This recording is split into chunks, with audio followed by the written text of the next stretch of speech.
What they do should be unexciting to work. The boring stuff. That's why this person says, when there are interesting stocks and boring ones, you should choose the boring ones. He uses a medicine analogy for those boring stocks, calling a 10-bagger a 10-base hit, a 5-bagger a 5-base hit, and a 3-bagger a 3-base hit. But to hit a 10-base, 20-base, or 30-base hit, the name has to be boring. And you have to pick a company whose business is also boring. There's an insight, there it is. But that's not an absolute truth. It's like when I tell my children not to study for the civil service exam or not to invest in stocks. That's not a universal truth, right? I say those things to emphasize a point. But it's not as if it's an absolute truth. However, it's not something to be ignored. Similarly, this person's story has that kind of truth to it, in my view. So, the name is boring. And if the name is boring, then on Wall Street experts say it doesn't catch their eye. That's why analysts aren't covering it.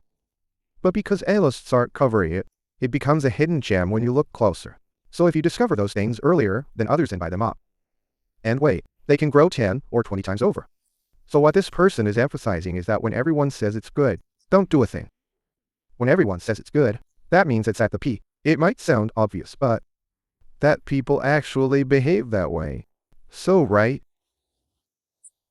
A company where things run smoothly no matter who you put in as CEO. A good company, or so they say. The act of investing is a very sacred act. Investment experts, or those who have staked their lives on investing, all share this common belief. Investing is a sacred act, but the reason I emphasized Peter is that people now spend time choosing a digital camera. They're saying they don't use them when picking a stock, when choosing which stocks to invest in. It's just useless talk.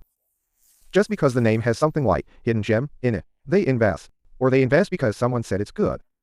And then they get stuck, and then it drops. So those useless analysts' forecasts, reports and things like that, this person is just blindly following them. Useless analysts' reports. I mean, how much if analyst reports are mostly wrong and always late? Then why would anyone use them? That's what he's asking, why bother with them?